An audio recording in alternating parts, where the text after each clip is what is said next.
మా చిన్న social media పిల్లని చూసే నీకు వణుకుతుంది, గడగడ లాగుదడుస్తుంది. కేసీఆర్ కావాలా దానికి? ఇంక ఇప్పుడే కేసీఆర్ కావాలా దానికి? అదే మరి ఏమవుతుంది? ఎందుకు అడుగుతున్నావు మరి కేసీఆర్ కావాలి నువ్వు?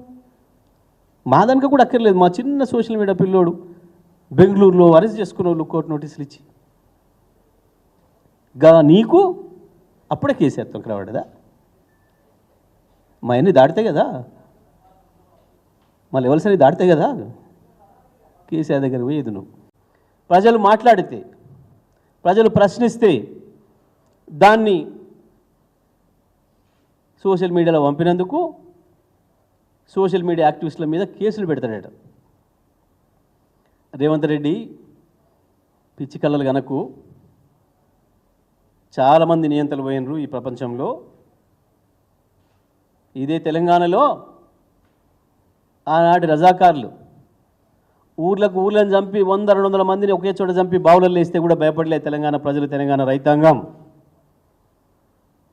నేటువంటి వాళ్ళకి గింతంతా కేవలం 5-6 మంది సోషల్ మీడియా పిల్లల మీద కేసులు పెట్టి జైలు వేస్తే ప్రజలు మాట్లాడడం మానేస్తారు, ప్రజలు ప్రశ్నించడం మానేస్తారు అని అనుకుంటే నీకు మించిన మూర్ఖుడు ఉన్నాడు. లక్షల కోట్ల గొంతులు ఉన్నాయి.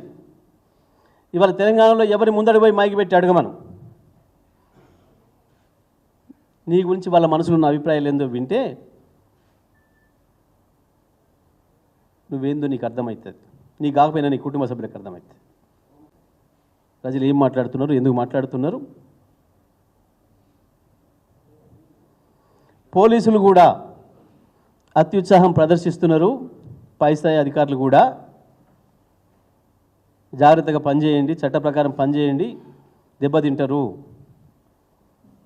సోషల్ మీడియా పిల్లలకు లుకౌట్ నోటీసులా? సిగ్గుండాలి కదా కొంచెమన్నా. ఎయిర్పోర్ట్లో అరెస్టా? ఎందుకు భయపడుతున్నావు అంతగానో? అప్పుడే ఏమైంది? మొదలే కాలేదు కదా, ముందుంది కదా ముసళ్ళ పండగ. ఎందుకు వణికిపోతున్నావు రేవంత్ రెడ్డి? అప్పుడే ఒక 5-6 సోషల్ మీడియా పిల్లల్ని భయపెట్టియంగానే ఈ ప్రపంచం ప్రశ్నించడం మానేస్తుందా? ఆపగలుగుతావా?